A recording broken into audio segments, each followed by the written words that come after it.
বেঈমানের মতো এভাবে নির্বাচনের কথা বলতে লজ্জা লাগে না?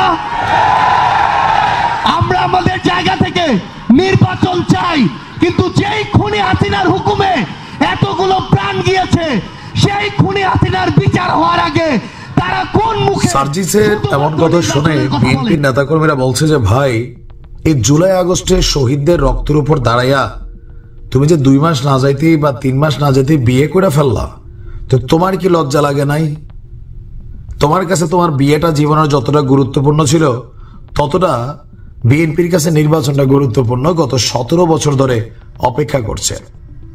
দর্শক, রাজনীতির মাঝে নতুন এক সমীকরণ আমরা দেখতে পাচ্ছি, বিশেষ করে যখন আমাদের প্রধান নির্বাচন কমিশনার নাসির সাহেব তিনি বলছিলেন যে আগামী ডিসেম্বরে জাতীয় নির্বাচনকে মাথায় রেখে আগামী অক্টোবরে, মানে এখন মার্চ মাসের প্রায় মাঝামাঝি সময় চলে আসছে, অক্টোবরে নির্বাচনের তফসিল ঘোষণা করা হবে। ইভেন তারা কোনো শক্তির চাপের কাছে মাথা নত করবেন না। এই মুহূর্তে বাংলাদেশে একটা সুষ্ঠু নির্বাচন দরকার, আর সেই জন্য তারা ডিসেম্বরকে মাথায় রেখেই নির্বাচনের আয়োজন করতে যাচ্ছে। ইভেন আন্তর্জাতিক মিডিয়াকে দেওয়া সাক্ষাৎকার বা বিদেশিদের যে দূতাবাসের যারা এখানে রাষ্ট্রদূতরা আছেন তাদের কাছে দেওয়া সাক্ষাৎকারেও সিএসি বলছিলেন যে নির্বাচনটা আগামী ডিসেম্বরে হবে। আর এতেই অনেকটা মাথা গরম হয়ে গেছে আমাদের এই সার্জিসদের। এখন প্রশ্ন হচ্ছে, সার্জিসরা কি জুলাই আগস্টের বিচারের দাবিতে আসলে সোচ্চার, নাকি পেছনে অন্য কিছু?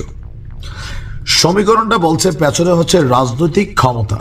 তারা মানিক মিয়া অ্যাভিনিউ ঠিক সংসদের সামনে সোজা রোডটার দিকে দাঁড়াইয়া যে প্রোগ্রামটা করছে, হাসনাতের বক্তব্য ছিল এই রোড দিয়ে সোজা সংসদে যাওয়ার জন্যই আমরা এখানে দাঁড়াইছি। তো সংসদের রাস্তাটা কি আসলে এত সোজা? এটা এত সোজা না।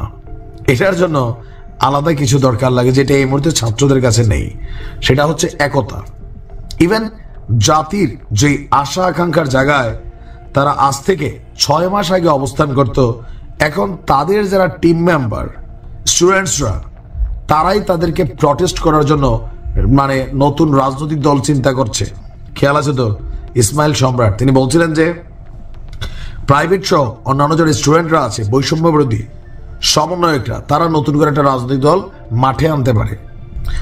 বিএনপির বক্তব্য যে আমরা দীর্ঘদিন যাবৎ 16-17 বছর যাবৎ যে নির্বাচনের জন্য এতগুলো মানুষ জীবন দিয়েছে, বিএনপির অনেক মানুষ মারা গেছে, গুম হয়েছে, খুন হয়েছে, বা জামাতও এই জিনিসটাই চাইতো। আজকে যখন ওই মুহূর্তটা আসছে, তখন নির্বাচনকে পেছানোর আর কোনো সুযোগ নাই। বরঞ্চ রিজভী সাহেব বলছেন যে জুন জুলাই তো নির্বাচন হইতে পারে, কেউ কেউ বলছেন 5ই আগস্ট, এই দিনটাকে ঐতিহাসিক করার জন্য ওই সময় নির্বাচন দরকার। এখন ছাত্ররা কেন চাচ্ছে? মেইন রিজন হচ্ছে তাদের দলটা এখনো নিবন্ধন পায় নাই। তারপরে আছে সারা বাংলাদেশ থেকে তারা এককভাবে নির্বাচন করবে। তো এই যে সাংগঠনিক অবকাঠামো, দলীয় কর্মকাণ্ড, দলকে গোছানো, কর্মী নিবন্ধন, তাদের মাঠের শক্তি বৃদ্ধি করা, এই সকল কিছু মিলিয়ে তাদের সময় দরকার। আর এই সময়টার জন্য প্রধান বিষয় হচ্ছে তারা চাচ্ছে নির্বাচনটা পেছাক।